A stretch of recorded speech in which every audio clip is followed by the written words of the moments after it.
자, 우리 함께 성경 공부 히브리서 오늘 11장 13절부터 공부를 하겠습니다. 지난 시간에 13절 잠시 보다가 말았죠. 히브리서 11장 13절 한번 더 읽겠습니다. 이들은 모두 믿음 안에서 죽었으나 모두가 그 약속들을 받은 것은 아니로되 멀리서 그것들을 보았고 확신하여 소중히 간직하였으며 또 이 땅에서 타국인이요 순례자라고 고백하였느니라. 하나님의 약속이 즉시로 성취되었으면 좋겠지만 그렇지 못한 게, 우리 기도의 응답도 그렇지 못한 게 많은 것이 사실이라고 했죠. 하나님이 약속하셨습니다. 약속하셨으면 하나님의 약속은 그 약속하신 분은 신실하시기 때문에, 거짓말하실 수 없는 분이시기 때문에 필요한 건 뭐죠? 믿음인 것이죠. 반드시 이루어질 것입니다. 근데 그 이루어지는 시기는 몇백 년이 걸릴 수도 있고 몇천 년이 걸릴 수 있습니다. 하나님께서 이제 이스라엘에게 약속하신 그 약속은, 그 땅에 대한 약속은요 무려 길게는 5,000년이나 그렇게 있다가 약속이 성취되는 그런 경우도 있죠. 그래서 D.L. 무디 같은 경우에 자기 생전에 기도 응답을 받지 못했지만 그의 장례식 때 그 친구를 위해서 46년간인가를 기도했는데 그렇게 응답을 받기도 했다라는 그런 간증이 있고 예화가 있는데, 우리도 하나님께서 약속하신 것이면요, 하나님께서 약속하신 것이라고 한다면, 성경을 통해서 분명히 말씀하신 것이라면 그럼 반드시 응답된다고 우리는 믿어야 되는 거죠. 보지 못했으니까 믿는 게 필요하고요, 하나님께서 우리에게 믿음을 보신다면 그것은 반드시 응답해 주실 것이죠. 그것이 하나님의 뜻이고 주의 목전에 기쁨이 되는 것들을 우리가 구했다면 하나님께서 우리의 기도를 받으신 줄로 또 응답하신 줄로 믿는다면 그 영광을 보게 되는 것이죠. 자, 이렇게 했기 때문에, 이런 그 약속을 받았기 때문에, 땅에 대한 약속을 받았기 때문에 자신들이 거하고 있던 땅은 자기 땅이 아닌 것이죠. 하나님께서 주신, 하나님께서 보여주실 그 땅을 바라보면서, 그렇기 때문에 그 믿음이 있었기 때문에 그들은 어디 있든지 타국인이고 순례자라고 고백을 했다라고 말을 했습니다. 타국인이고 순례자다. 창세기 23장 4절에서 아브라함은 헷의 자손들에게 말했습니다. 나는 타국인이요. 레위기 25장 23절에서 하나님께서 모세에게 너희는 타국인이요 나와 함께 체류하는 자들임이라 말씀하십니다. 뭐라 그랬습니까? 너희는 타국인이요 나와 함께 체류하는 자들임이라. 레위기 25장 23절. 하나님께서 자신도 바로 그들과 함께 하고 있고 너희와 함께하는 체류자요 타국인이라고 말씀하고 계신다는 것이죠. 그 뒤에서는 이제 우리가 이 땅에 있는 도성 예루살렘이 아니라 그 하나님께서 약속하신 팔레스타인이 아니라 하늘에 있는 본향을 말씀하시죠. 16절에서는. 그렇기 때문에 이제 넓게는 우리 신약시대 성도들에게 이제 또 뒤에서 보겠지만, 예수님께서 이 땅에 계셨을 때는 역시나 아까 말씀드렸던 것처럼 체류자요 타국인이고 순례자였습니다. 그래서 예수님께서 이 땅에 계셨을 때는 공중의 새들도 집이 있고 여우들도 보금자리가 있고 그런데 주님께서는 인자는 머리 둘 곳조차 없으셨다고 말씀하셨어요. 집 한 채도 없으셨어요. 왜요? 주님께서 계신 곳은 따로 본향이 있고 주님께서 또 그 목적을 위해서 내려오셨고 그 목적을 이루시고 가셨죠. 하늘에 본향이 있고, 우리도 그렇게 주님처럼 타국인이고 체류하는 자들이라고, 그래서 우리도 고백하는 거죠. 주님께서 우리에게 약속하신 하늘에 더 좋은 본향이 있기 때문에 그렇습니다. 아버지께서 계신 곳, 주님께서 계신 곳, 우리가 그곳으로 가게 될 것이고, 이제 유대인들에게 그 약속하신 땅에 기초가 있는 그 땅에 대한 약속은 주님께서 이제 우리와 함께 내려오시면 이 땅에 세워지게 될 그 천년왕국, 그것이 이제 약속으로 성취될 것입니다. 유대인들에게 그 약속이 성취가 되는 것이죠. 자, 그래서 우리도 이들뿐만 아니라 이들이 모두 믿음 안에서 죽었고 그 약속의 땅을 바라보면서, 그래서 타국인이고 순례자인데 우리에게는 그 약속의 땅 이스라엘 그 팔레스타인이 아니라 우리에게는 하늘의 본향이기 때문에 우리도 지금 이 땅에 살고 있지만 우리에게도 집이 있고 우리에게도 땅이 있고 그럴지 모르겠지만 타국인이다 이거죠. 순례자다 이것이죠. 우린 잠시 있다가 갈 것입니다. 우리 땅이 아니에요. 우리는 체류하는 자들이에요. 우리 어떤 사람들이 이제 우리나라에 와가지고 무슨 목적을 위해서 체류하고 있고, 그죠? 불법 체류자들도 있고, 그렇기 때문에 그들은 열심히 일을 하고 돌아갈 것이죠. 그들은 이곳에 와서 다른 일을 하지 않습니다. 이 나라의 어떤 법을 개정한다든지 이 나라가 잘못됐다고 막 투쟁한다든지 그러지 않죠. 우리도 마찬가지죠. 그래서 이 세상 정부에 대해서 왈가왈부 하지 않습니다. 정교 분리죠. 이 세상의 어떤 대통령에 대해서 탄핵을 외치고 그러지 않습니다. 우리는 조용하게 주님을 섬길 수 있는 그런 그것을 위해서 기도하고 우리는 그 외에 정부에 그렇게 순종을 해야 하는 것이죠. 자, 14절부터 16절까지 읽겠습니다. 이런 것들을 말하는 사람들은 자신들이 본향을 찾고 있음이 분명히 나타낸 것임이라. 만일 그들이 실로 떠나온 고향을 생각하였더라면 되돌아갈 기회가 있었겠지만 이제 그들이 사모하는 것은 더 좋은 본향 곧 하늘에 있는 것이라. 그러므로 하나님께서는 그들의 하나님이라 불리는 것을 부끄러워하지 아니하시니 이는 그들을 위하여 한 도성을 예비하셨습니다. 그런 도성을 예비하셨습니다. 그런 도성에 들어갈 여러분들입니다. 주님께서 우리를 피로 깨끗하게 하셨고 우리를 형제라 부르기를 부끄러워하지 않으시고 여러분들에게는 엄청난 신혼방이 준비가 되어 있습니다. 그래서 하나님께서 우리를 그들의 하나님이라고 불리는 것을 또 부끄러워하지 않으시고 여기 더 좋은 본향이 나오는 것이죠. 자, 13절까지는 아브라함, 사라, 이삭, 야곱에게 주신 그 약속을 근거로 해서 장차올 도성을 기다리는 내용이었다고 한다면 이제 14절부터는 앞에서 말하고 있던 사람들과 다른 사람들에 관한 내용으로서 이제 아브라함의 그 육신적인 후손들처럼 자신들을 타국인이요 순례자라고 고백하는 그 사람들을 위한 그러한 도성, 본향, 더 좋은 하늘에 있는 것들에 관해서 말씀을 하고 있는 내용입니다. 이 또 다른 도성은 땅에 있는 도성이 아니라 바로 그 유대인들에게 약속하신 그 땅에 대한 도성이 아니라 바로 하늘에 있는 도성이고, 바로 이것은 땅에 있는 예루살렘이 아니라 하늘에 있는 새 예루살렘이고, 그래서 대상이 다른 것입니다. 이 새 예루살렘은, 하늘에 있는 본향은 바로 우리를 위해서 예비된 것이죠. 오늘 많은 목사들이 히브리서 11장 10절에 그 아브라함이 기다렸던 도성을 하늘의 새 예루살렘이라고 그렇게 말하는데, 그들이 그렇게 말하는 것은 16절에서 하늘에 있는 본향이라는 말씀 때문에 그렇습니다. 그러나 14절에서 말하는 이 사람들, 이런 것들을 말하는 사람들이라고 했을 때 이 사람들은 아브라함, 사라, 이삭, 야곱을 말하는 게 아니라 그렇게 그들과 같이 이런 것들을 고백하는 사람들을 말하는 거죠. 이런 것들을 말하는 사람, 자신들 타국인이고 순례자라고 고백하는 그 사람들도 자신들이 본향을 찾고 있음을 드러낸 것이다, 나타난 것이다 라고 말하는 것입니다. 그리고 그들은 다른 사람들이 아니라 오늘 우리 교회 시대에 구원받은 하늘의 본향을, 거기 들어가게 될 우리들을 향한 말씀인 것이죠. 그래서 우리도 아까 말씀드렸던 것처럼 우리도 타국인이고 순례자라고 고백하는 사람들이다 라는 것입니다. 그래서 앞에하고 뒤에하고 분명히 다른 도성, 하나님께서 약속하신 그 약속이 분명히 다른 것입니다. 이스라엘에게는 땅에 대한 약속입니다. 항상 이스라엘은 땅에 대한 약속, 아브라함부터 시작해서 우리는 하늘에, 왕국 때도 마찬가지죠. 왕국 때도 마찬가지고 영원에서도 거하는 장소는 분명히 다른 것입니다. 주님과 함께 통치하러 내려올 사람들은 이제 천년왕국 때에서 이 땅에서 그 왕국에서 통치하는 우리들이 되겠지만, 우리가 되어야 되겠지만, 주께서 수많은 성도들과 함께 내려오신다 그랬습니다. 에녹이 그렇게 설교했습니다. 모든 성도들과 함께 내려오는 게 아니에요. 우리가 충장돼서 구원받은 그 사람들까지도 내려올 필요가 없어요. 멸류관을 쓴 사람들만 내려오는 것이죠. 구원받고 그냥 산 사람들, 육신적으로 산 사람들은 내려오지 못하는 거예요. 그냥 거기서 있는 거예요. 거기 있는 것도 좋겠다고 했겠지만 그냥 놀기 좋아하는 사람은 그냥 놀아야 돼요. 영원히 놀아야 돼요. 백수예요, 백수. 근데 우리는 주님과 함께 고난을 당하면 주님과 함께 영광을 얻을 것이고, 그 영광을 어디서 누리는 거예요? 왕국에서 왕처럼 통치하는 것이란 말이죠.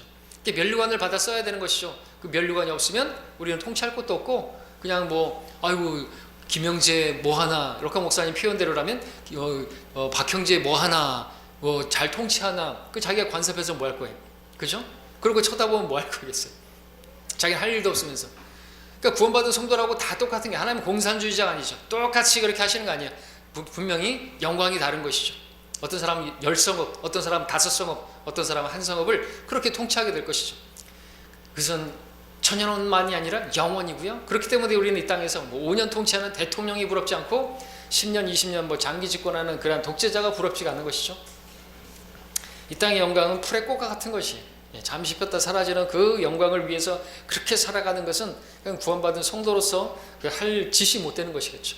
우린 여기 대통령 되는 것도 그렇고 여러 가지 마찬가지입니다. 왕처럼 군림하는 것도 그렇고, 또 목사들이 막 성도들 위해 군림하려고 하고 자기가 대접받으려고 하고, 그런 것도 왜 그러는지 모르죠. 영광을 못 받기 때문에 그렇죠. 총회장이 되기 위해서 무슨 교단의 어떤 무슨 당회장이 되기 위해서, 그죠? 설탕회장이 되기 위해서 그렇게 별의별 가스총이 난무하고, 그리스도인들이라고 하는 사람들이 그렇게 한다 이거죠. 금품을 살포하고 자기에게 투표 얻으려고, 그게 뉴스에 나오고, 참 부끄럽다 못해 참 그런 사람들 보면 이해가 안 되죠. 이 땅에 있는 거예요. 그들은 하나님께서 약속을 이 땅에서 잘못 영혼이 잘된 같이 범사가 잘 되고 강건하게 되고 이 땅에서도 잘 되고 그것만 바라는 거죠. 종말론이 다르기 때문에요. 그들은 무천년주의자이기 때문에 천년왕국을 믿지 않기 때문에 그렇게 교리가 신앙을 만드는 것이죠. 하울링이 발생하네. 자, 어디까지 말했습니까? 그렇게 타국인이고 순례자라고 고백하는 바로 우리의 시민권은 하늘에 있음이라 말씀하고 있습니다. 자, 16절에서 이는 그들을 위하여 한 도성을 예비하셨습니다 말씀하고 있습니다. 도성을 예비하셨습니다. 예비하실 거라는 게 아니라 이미 예비하셨다라는 것이죠. 그래서 예루살렘은 지금 예비가 되어 있을까요? 예비가 되어 있겠죠. 다 만들어졌을까요? 다 만들어졌겠죠. 완공되었을까요? 완공되었겠죠. 자, 그러나 주님께서 이 땅에 계시는 동안에는 그것이 완성되지 않았죠. 그 새 예루살렘은 완성되지 않았습니다. 왜냐하면 주님께서 죽으시고 부활하시고 그리고 승천하셔서 우리 믿는 자들을 위해서 이제 예비하시겠다고 올라가실 때 요한복음 14장에서 말씀하셨죠. 너희를 위해 처소를 마련하러 가노라. 내가 가서 너희를 위해 처소를 마련하면 다시 와서 너희를 내게로 영접하여 내가 있는 그곳에 너희도 있게 하리라 말씀하셨습니다. 아직 마련되지 않았다는 것이죠. 근데 이제 우리가 이걸 가지고 새 예루살렘이 마련됐니 안 됐느니 이거 가지고 이제 또 따지고 그런 사람들이 있죠. 따질 문제는 아닌 것 같아요. 마련하러 가신다 그러면 마련하러 가신 것이고 예비되었다 그러면 예비된 것이고 계시록에 보니까 요한이 새 예루살렘이 하늘에서부터 내려오는 것을 보죠. 완공이 된 거예요 이미. 그러니까 우리 편에서는 과거, 현재, 미래가 있지만 하나님 편에는 시간이 존재가 하지 않는다 그랬죠. 그죠? 거기는 시간이 존재하지 않는 것이. 근데 사실 이것은 우리의 머리로 이해가 안 되는 거죠. 왜? 우리는 시간의 어떤 한계를 가지고 있는 사람들이기 때문에. 그래서 이거 가지고 예루살렘이 완공되었니 안 되었느니 완공이 되어야지 주님께서 오니 안 오니 이제 그거 가지고 논쟁하는 사람들이 있는데 그럴 필요가 없죠. 그냥 있는 대로 주님께서 계셨을 때 마련하러 간다 그럼 가시는 거고 또 계시록에 보니까 완공되었다 그러고 히브리서에서 보니까 예비하셨습니다 그러니까 예비된 줄로 믿으면 되는 거죠. 자, 우리는 시간의 한계 속에 살고 있기 때문에 그렇습니다. 자, 주님께서 하늘에 올라가셔서 이제 그리스도인들을 위해서 네모가 반듯한 길이 높이 깊이가 이렇게 해서 피라밋을 2개를 엎어놓은 그러한 도성이 이제 예비가 되었습니다. 거의 달만한 크기가 될 것이다 생각이 됩니다. 달만한 크기다라고 표현할 수 있는 것은 또 우리 교회가 달로 비유가 되잖아요. 이 어두운 세상에 달은 자체의 빛이 없습니다. 빛은 바로 의의 태양이신 예수 그리스도, 의의 태양이신 그분의 빛을 받아서 우리가 이 밤중과 같은 이 교회 시대에 비추는 사람들이죠. 근데 그런 우리가 또 달만한 그러한 크기의 그런 위성 같은 하늘에서 내려오는 그러한 거기에 이제 거주하게 될 것입니다. 그러니까 구원받은 모든 사람들이 거기서 살게 될 것이, 교회 시대의 성도들만이 살게 될 것이, 정말 이렇게 무엇을 상상하든 그 이상이라고 말씀하신, 눈으로 본 적도 없고 귀로 들어본 적도 없고 인간의 마음에 상상해 본 적도 없는 그런 것을 예비해 두셨다 이거죠. 마치 신랑을 결혼식 때 그 신랑이 신부를 위해서 마련한 것이다라고 한다면 말해 무엇 하겠습니까? 그보다 더 아름답게 표현할 수 있는 방법이 있겠습니까? 그런 집이 우리에게 마련되어 있기 때문에 나 사는 집이 비록 좁고 추해도 우리는 이 땅에서 낙심하지 않고 기뻐하며 살 수가 있는 거죠. 자, 우리는 이렇게 하늘에 있는 도성을 기다리는 사람들이고 유대인들은 땅에 기초가 있는 땅에 있는 도성을 기다리는 사람들입니다. 성경은 아브라함을 두 부류의 사람들, 그 육적인 후손과 영적인 후손들, 우리들과 이렇게 두 부류로 나누고 있고, 그리고 또한 그들에게 주어지는 약속도 분명히 이렇게 다른 것이죠. 그래서 오늘날 예수님을 유대인들이 십자가에 못 박아 죽였기 때문에 그 유대인들에게 하신 모든 약속들을 다 빼앗아다가 교회가 자기들에게 주어진 것이라고 착각하는 무리들이 많이 있고, 대표적으로 로마 카톨릭이고, 그래서 이 지상의 그 왕국을 자기들의 것으로 가지려고 하는 사람들인데, 이렇게 종말론이 다르게 되면요, 그들의 신앙 자체가 달라지는 것이고 하는 짓은 다 이 땅의 것들이에요. 그래서 모든 교회들이 로마 카톨릭은 정치에 그렇게 참여하는 것은 이해가 되는 거죠. 거기에 닮은 나라 교회도 기독당을 만들고 한국 기독당인지 무슨 당을 만들고 하는 것은 그건 정신 없는 짓인 것이죠. 전혀 하나님께서는 이 세상을 위해서 기도하지 않는다 그랬잖아요. 세상을 위해서 기도하지 않습니다. 세상이 변화될 거라고 우리는 기대하지 말아야 돼요. 세상이 나아질 거라고 기대하지 말아야 돼요. 배교하는 일이지 않고 그날이 오잖아요. 그렇죠? 동성연애자들이 더 많아질 것이고, 더 악해져 갈 것입니다. 그렇게 악해져만 가다가 더 이상 가망이 없을 때, 우리가 복음을 전해도 더 이상 안 받아들여질 때가 되면요, 그리고 이제 인간 목자가 나타난다든지 그렇게 되면요, 전염병이 점점 발생하게 될 것이고, 우리는 올라가게 될 것입니다. 그럼 그나마 빛과 소금의 역할하던 우리들이 사라져버리고 나면은, 그래도 우리가 복음을 전하고 지옥을 외치는 우리들이 사라져버리면 더욱더 깜깜해지는 것이죠. 더욱더 소망을 얻게 되는 것이죠. 그런 가운데서 구원받기란 정말 힘들겠죠. 자, 우리 15절을 다시 한번 거기서 볼 것은, 만일 그들이 실로 떠나온 고향을 생각하였더라면 되돌아갈 기회가 있었겠지만 그랬습니다. 떠나온 것을 돌아보면 안 되는 거죠. 계속 근데 돌아봤죠. 이스라엘 같은 경우에는 출애굽한 뒤에 이집트로 돌아가자, 돌아보면 안 됩니다. 주님께서는 쟁기 잡고 뒤를 돌아보지 말라고 말씀하셨습니다. 주님께서는 롯의 아내를 기억하라 그랬습니다. 오늘 우리에게도 마찬가지죠. 영적인 적용. 세상을 돌아보면 안 돼요.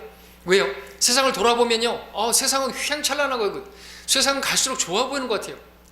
돈만 있으면 이 세상도 진짜 살만한 곳이잖아요. 그렇죠? 그래서 돈 하는 것이죠. 돈 있으면은 참 좋은 것 같아요. 개똥밭에 굴러도 이승이 났다고 그런 생각을 하는 사람들이 그리스도인들 사이에서 있으면 안 되겠죠. 우리에게 더 좋은 곳이 예비되어 있는데 눈에 보이는 것에 현혹되면 안 되는 것입니다. 돌아보면 안 되죠. 자, 아브라함의 자손이든 육적인 자손이든 영적인 자손이든지 간에 돌아보면 안 됩니다. 아브라함의 자손들은 자신들을 타국이뇨 순례자라고 고백하면서 자신들 떠나온 곳을 바라보지 않았습니다. 아브라함은 칼데아 우르를 바라보지 않았습니다. 돌아가려고 하지 않았습니다. 우리도 그래야 되는 것이죠. 17절부터 19절까지 읽겠습니다. 믿음으로 아브라함은 시험을 받을 때 이삭을 제물로 드렸으니 그 약속들을 받은 자가 그 독생자를 드린 것이라. 그에 관하여 말씀하시기를 내 씨라 불릴 자는 이삭에게서 난 자라 하셨으니 그는 하나님께서 죽은 자들로부터 그를 살리실 수 있으리라고 생각하였습니다. 이로써 그는 모형으로 그를 죽은 자 가운데서 다시 받은 것이니라 말씀하고 있습니다. 그래서 우리는 여기서 창세기에서 나타났던 그 기록이 좀 더 자세하게 알 수 있습니다. 아브라함의 믿음이 과연 어떠한 믿음이었는가를 확인할 수가 있죠. 자, 분명히 창세기 22장에서 하나님께서 아브라함에게 모리아 땅으로 가서 산들 중에서 내게 알려줄 한 산에서 이삭을 하나님께 제물로 번제로 드리라 그렇게 하셨습니다. 아브라함은 순종해서 하나님께서 지정하신 그 산으로 갔습니다. 근데 하나님께서는 그곳에서 미리 예비하신 순양을 예비하시고 아브라함을 기다리셨습니다. 하나님께서는 아브라함에게 이삭을 바치지 못하게 하셨습니다. 우리는 그 기록을 창세기에서 보게 됩니다. 그런데 여기 히브리서 본문에서는 아브라함이 이삭을 제물로 드렸다라고 기록하고 있습니다. 그것도 독생자를 드렸다고 기록하고 있습니다. 그리고 19절에서는 아브라함은 그를 죽은 자 가운데서 다시 받은 것이라 말합니다. 우리는 분명히 창세기 22장에서 아브라함은 이삭을 죽이지 않았고, 그리고 이삭은 죽은 자 가운데서 다시 부활한 게 아닌데, 여기 말씀해 보니까 그렇게 말하고 있습니다. 그러나 뭘 말합니까? 그것을 모형으로 받았다 그렇게 말하고 있죠. 무엇이든 모형입니까? 바로 예수님의 죽으심 그리고 부활하심에 대한 모형으로 받은 것입니다. 그리고 아브라함은 그것을 내다본 것이죠.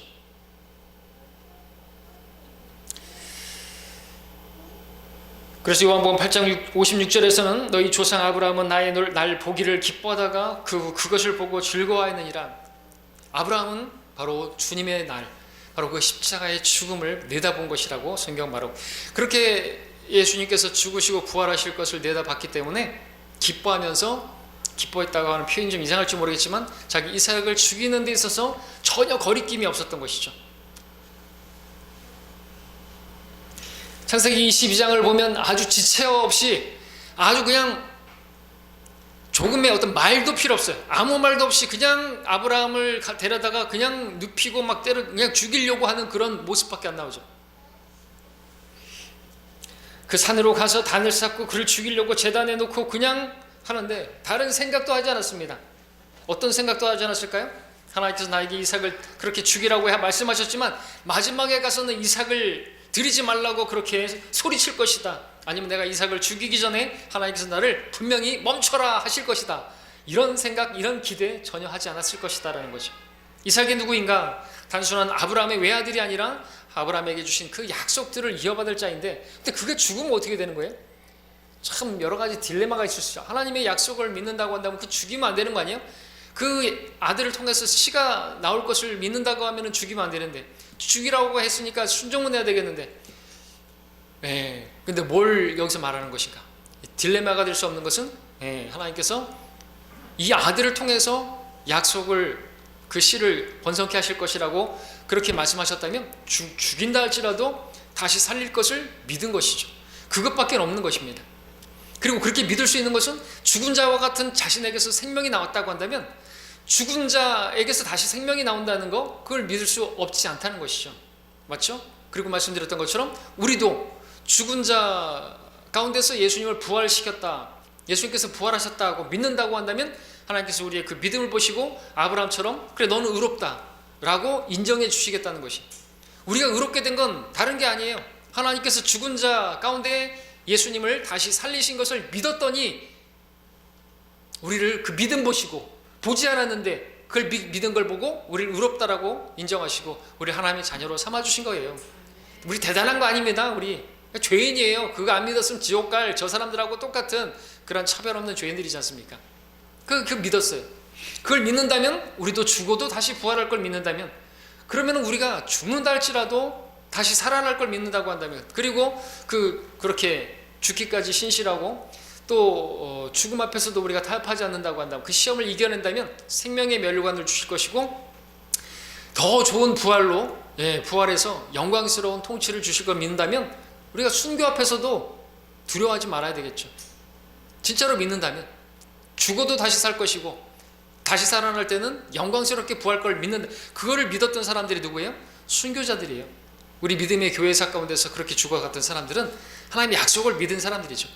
하나님의 약속이 뭐예요? 성경이죠. 테스타멘트, 약속이죠. 그 약속을 믿는지 우리 한번 돌아볼 필요가 있지 않습니까? 난 하나님 과연 믿느냐? 난 하나님의 약속을 믿느냐? 죽어도 다시 부활할 걸 믿느냐? 이거죠.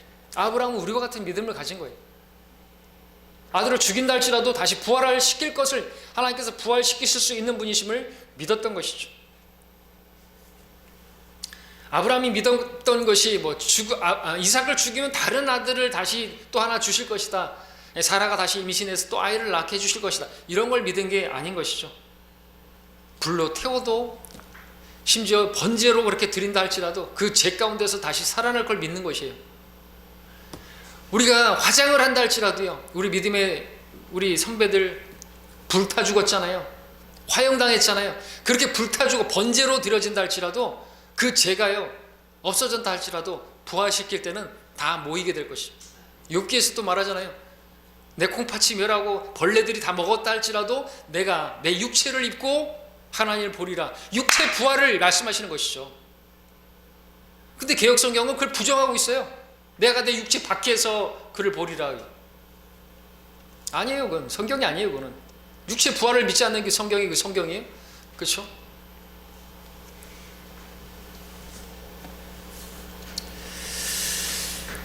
자, 19절에서 분명히 말씀하셨습니다. 그는 하나님께서 죽은 자들로부터 그를 살리실 수 있으리라고 그렇게 생각했다라는 것이죠.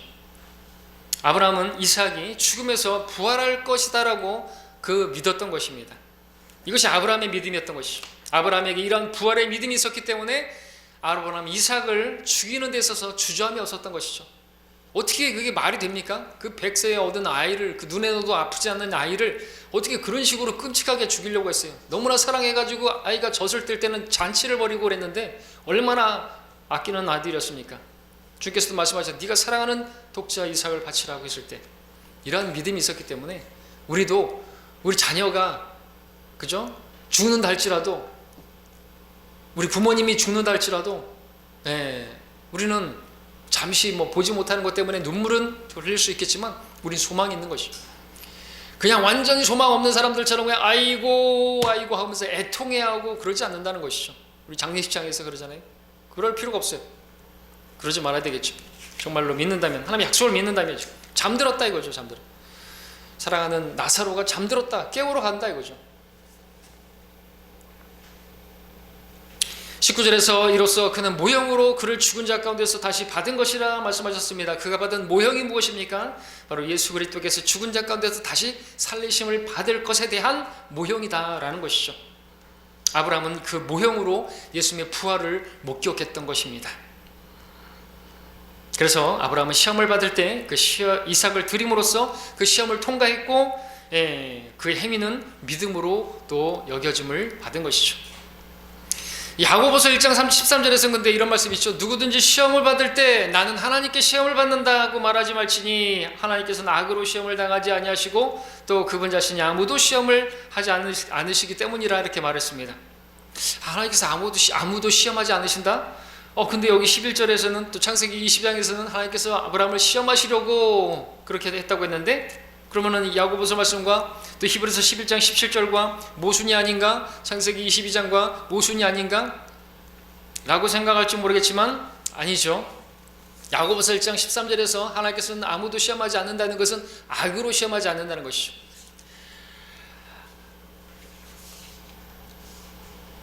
하나님께서는 악으로 시험을 당하지도 않으시고 또 아무도 악으로 그렇게 시험하지도 않아요. 악한 의도로 뱀이 그렇게 간교하게 시험하기 위해서 이브에게 다가와서 그렇게 시험했던 것처럼 시험하지 않는다는 것이지, 우리의 믿음의 연단을 위해서 그것조차도 하지 않는다는 말은 아닌 것입니다.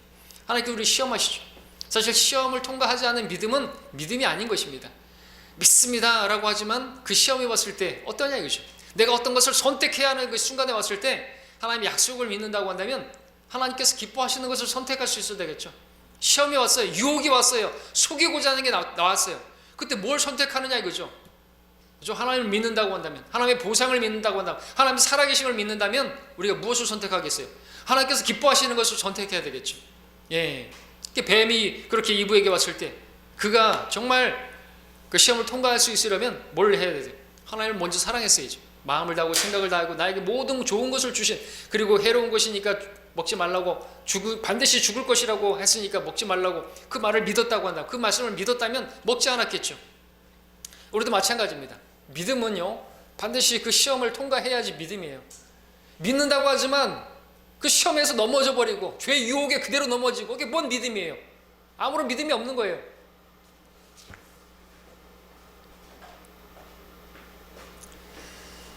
시험받지 않은 믿음은 믿음이 없는 것이죠. 그래서 믿음을 가진 사람이라고 한다면 그 믿음이 작든지 크든지 그 믿음에 대해서 반드시 시험을 받게 되는 것입니다. 시험을 받지 않은 믿음은 믿음이 아닌 것입니다. 그 시험을 통과하고 났을 때 여러분들이 믿음이 있었다라고, 나는 믿음이 있구나, 이 정도의 믿음, 이 정도밖에 안 되는구나 라고 그렇게 생각할 수가 있고 부끄러워하게 되겠죠. 베드로서 1장 7절에서 너희 믿음이 시련이 불러서 단련될지라도 없어져 버리는 금보다 훨씬 더 귀하게 되어 예수 그리스도께서 나타나실 때 칭찬과 존귀와 영광을 받게 하려 함이라. 이렇게 칭찬과 존귀와 영광을 받는 사람들은 누굽니까? 불같은 시련을 통과했을 때 그 믿음이 입증된 사람들, 그 믿음의 좋은 평판을 가진 사람들만이 그렇게 주님께 칭찬을 받고, 끌 줄 모르세요? 저 코드를 뽑아버렸어요. 한 번만 누르시면 돼요. 자, 그렇게 견딘 사람들, 야고보는 이러한 시련을 견딘 자에게 주는 상에 대해서 말을 합니다.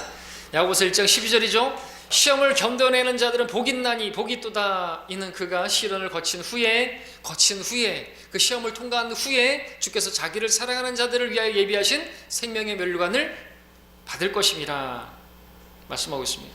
생명의 면류관 누가 받는다고요? 시험을 견뎌낸 자들이. 근데 시험을 견뎌낸 자들이 누구라고요? 주께서 자기를 사랑하는 자들에게, 그 주님을 사랑하는 자들이 시험도 이겨내는 것이죠. 그러니까 문제는 뭡니까? 주님을 사랑하지 않는 것이에요. 하나님 사랑하지 않는 것입니다. 하나님 사랑하지 않으니까 그 시험을 이겨내지 못하고 다른 것을 사랑해서 순간순간 그것을 선택하는 거죠. 팥죽 한 그릇을 선택하는 거예요. 당장에 내가 먹을 거, 마실 거, 누릴 것, 즐길 것을 위해서 그걸 선택해버리는 것이, 하나님께서 살아계시고 하나님께서 나를 사랑하셔서 얼마나 놀라운 사랑을 보여주셨는데 그 사랑을 까맣게 잊어버리고 내가 원하는 것을, 다른 걸 사랑하는 걸 선택하는 것입니다. 시험을 견뎌낼 수가 없겠죠. 이겨낼 수가 없겠죠. 그래서 제일 첫째 계명이 뭡니까? 마음을 다하고 생각을 다하고 힘을 다해서 하나님을 사랑하라 이거죠. 이렇게 말하실 수 있는 것은 그렇게 우리를 사랑하신 것, 사랑이기 때문에 그렇죠. 우리를 그렇게 사랑하셨어요. 그러니까 사랑하라고 요구하실 수 있는, 당당히 요구하실 수 있는 그런 분이시지 않습니까? 우리 사랑을 회복해야 돼요. 하나님 사랑 없으면요 끝나버려요. 하나님과 우리의 관계가 어떤 관계죠? 신랑과 신부의 관계인데 그 신랑과 신부의 관계가 어떤 관계죠? 사랑의 관계여야 되잖아요. 그래서 우리 하나님의 말씀을 들을 때 사랑하는 연인들이 이렇게 있는데 사랑하는 사람이 말을 하는데 어떻게 듣겠어요? 귀를 쫑긋하고 세우게 듣겠죠. 우리 예배를 한다든지 뭐 하나님의 말씀을 읽을 때라든지 하나님의 말씀을 들을 때라든지 어떻게 듣고 어떻게 읽어야 되겠습니까? 사랑하는 이의 음성으로 들어야 되겠죠. 그러면은 달라지겠죠. 예. 사랑하는 사람이 이야기하는데 딴청 피우겠습니까? 졸겠습니까? 아니면 다른 생각하겠습니까? 자, 20절부터 22절까지 보겠습니다. 이제 믿음으로 이삭은 다가올 일들에 관하여 야곱과 에서를 축복하였고 믿음으로 야곱은 죽을 때에 요셉의 두 아들 하나하나에게 축복하였으며 그는 지팡이의 머리에 의지하여 경배에 드렸느니라. 믿음으로 요셉은 임종시에 이스라엘 자손이 떠날 것에 관하여 말하였고 또 자기 유골에 관하여 명하였느니라. 말씀하고 있습니다. 여기까지만 보게 텐데요. 자, 믿음으로 이삭이요 야곱과 에서를 축복했다 말을 하고 있다라는 것을 보십시오. 근데 우리가 창세기 27장을 보게 되면요, 여러분이 읽으셨던 것처럼 이삭은 야곱이 가져온 음식을 먹을 때 의심하며 먹었습니다. 그렇죠? 분명히 에서인데 목소리는 에서리라 그랬습니까? 제가 분명히 야곱인데 이 목소리는 야곱인데 몸은 에서다. 계속 의심하는데 5번이나 그렇게 의심한 것을 27장에서 18절, 20절, 21절, 22절, 24절 5번에 걸쳐서 의심하면서 먹었습니다. 로마서에서는 의심하면서 먹는 사람은 죄라고 말하고 있습니다. 그러니까 우리가 어떤 의심하면서 뭔가를 한다고 하는 것은 그것은 죄가 되는 거죠. 그렇죠? 의심은 불신이니까. 자, 그런데 말입니다. 성경은 지금 여기서 믿음으로 했다라고 했어요. 야곱을 축복했다 이거죠. 여기서 우리는 다시 한번 지난 시간에 봤던 것처럼 구약의 모든 죄들이 다 감춰지고 만 것을 보게 되는 것이죠. 예수님 피가 흘려진 뒤로는요 그들의 죄에 대해서 더 이상 묻지 않으시고 하나님께서 기억지 않으시고 그들의 허물에 대해서도 기억하지 않고 다 깨끗하게 되었다고 하는 것을 보게 되는 거죠. 모든 죄가 용서되었습니다. 죄를 제거하게 됐습니다. 이것이 바로 신약의 교리입니다. 신약의 교리. 구약의 죄들은 그 죄를 들춰내고 그 죄에 대해서 정죄하는 것이지만 신약의 은혜는요 그 죄들을 감춰버리고 그 죄들을 다 지워버리는 것입니다. 그렇죠? 오늘날 사람들이 지옥 가는 이유가 뭡니까? 그들의 죄 때문입니까? 아니에요. 자신들의 죄를 제거하신 예수 그리스도를 믿지 않기 때문에 사람들이 지옥 가는 이유가 다른 이유가 아니에요. 그들의 죄 때문이 아닙니다. 맞습니까? 그들이 죄에 대해라면 그들이 나를 믿지 않기 때문이에요.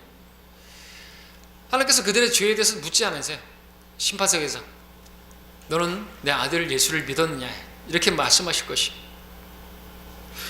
저들의 죄들도 다 제거가 됐습니까? 세상의 모든 사람들의 죄가 다 제거가 됐어요. 모든 사람들을 위해서 그분께서 피 흘리셨다고 말하고 있습니다. 모든 사람의 구주라고 말씀하십니다. 그리고 특별히 믿는 자들의 구주가 되셨습니다. 믿으면 저들도 예수님께서 구주가 되시고 그들을 구원하시는 분이 되는 것이죠. 그들이 믿지 않아요. 그들의 죄가 다 제거가 되었다라는 것을 믿지 않는 이상 그 죄들은 그대로 남아있고요. 다 제거가 되었다고 믿으면 제거가 되는 것이에요. 즉시로. 그분이 내 죄들을 담당하셨다고 믿으면 내 죄들은 하얗게 눈처럼 하얗게 되는 것이죠. 깨끗하게 되는 것입니다.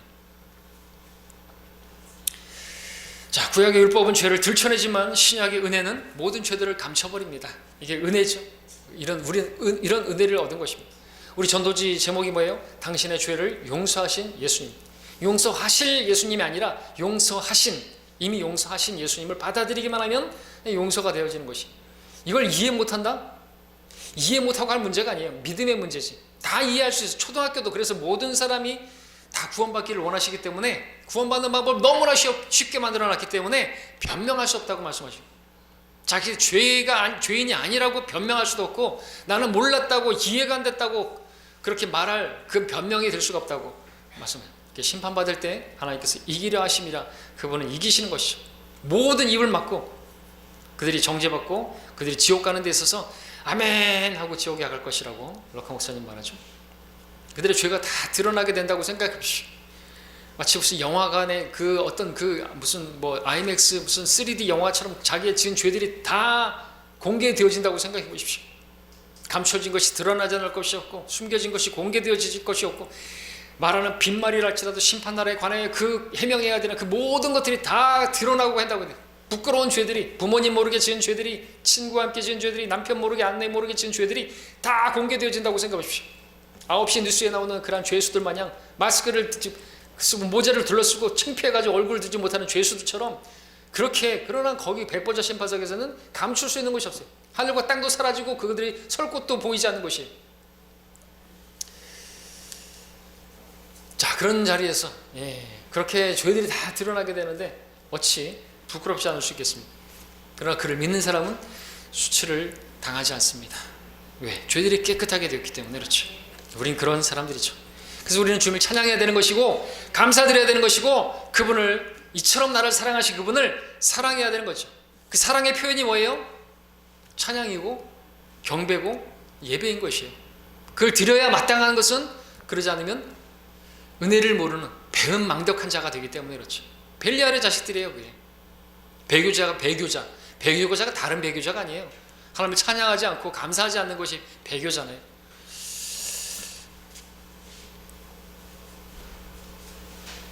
자, 사실 아브라함의 순종은요, 지난 시간에 봤던 것처럼 부분 순종이었고요. 사라요, 약속을 믿지 못해서 웃었고요. 이삭은 의심하면서 음식을 먹었고요. 야곱은 거짓말했고요. 근데 그 모든 죄들은 다 자취를 감추고 없습니다. 자, 이삭 얘기가 나오고 있습니다. 창세기 27장을 보게 되면 이삭이 야곱을 의심하면서 고기를 먹었고 그를 축복한 것은 사실입니다. 의심하면서 고기를 먹었고 축복했습니다. 하지만 여기서 말하고 있는 그 이삭이 믿음으로 축복했다는 것은 27장이 아니라 28장이죠. 그래서 창세기 28장 1절 4절에서 이삭이 야곱을 불러서 그에게 축복하고 명하여 그에게 말하기를 하면서, 아브라함이 복을 내게 주시되 너에게 그리고 너와 함께한 내 씨에게 주사 너로 하나님께서 아브라함에게 주셨던 땅 곧 네가 타국인으로 있는 그 땅을 상속받게 하기를 원하노라 그랬죠. 이렇게 해서 야곱은 이삭을 통해서 아브라함의 복을 이어받게 되었고, 야곱은 아브라함의 고백처럼 타국인으로 있던 그 땅을 이제 유업으로 받게 된 것이죠. 그러니까 아브라함에게 줬던 그 땅에 대한 그 약속이 이제 야곱에게 주어지게 된 것이죠. 이삭은 야곱을 의심하면서 축복한 게 아니라 28장에서 믿음으로 이제 축복하게 된 것이죠. 그러니까 이삭도 그랬어요. 이렇게 믿음 없이 맨 처음에 하나님께서 분명히 약속하셨잖아요. 동생을 그렇게 야곱을 그렇게 했는데 자꾸만 자기가 눈에 보일 때 에서가 더 좋은 거지. 자기에게 별미를 마련해주고, 그러니까 야곱은 뭐 마마보이 같고 뭐 그러니까 보기에, 그래서 이삭을 형을 장자를 에서를 축복하려고 했단 말이죠. 믿음으로 한 게 아니잖아요. 하나님 말씀하셨는데 불명 이랬는데도 불구하고 또 의심하면서 그렇게 또 먹고, 그런 믿음 없는 사람인데 그의 죄들 허물들 다 말씀하지 않으시고. 마찬가지예요. 뭐 지금 하나님의 사람들 중에서 목사들 중에서 저를 비롯해서 허물 없는 사람 어디 있어요? 완벽한 사람 어디 있어요? 그렇죠? 근데 어떤 부분에 있어서 어떤 실수한 걸 가지고, 어떤 작은 허물을 가지고 다 비난하고 조롱하고 멸시하고 대적하고 한다면 누가 사역을 하고 누가 선교를 하고 누가 하나님을 섬길 수가 있겠습니까? 여러분들도 마찬가지죠. 허물들을 덮을 수 있어야 되겠죠. 그러나 하나님 교회를 대적하고 반역하고 막 그렇게 교회를 파괴시키려고 하는 그런 사람들에 대해서는 사도 바울도 성경도 그러한 사람들은 제거하라고 떨쳐내라고 그렇게 말씀을 하고 있어요. 이교도나 세일의 같이 여기라고 말씀하셨습니다. 그 외에는 우리가 용서하고 묻어주고 덮어주고 그리고 인내하면서 가야 하는 것이죠. 우리 여기까지 보고요. 다음 시간에 계속해서 여쭤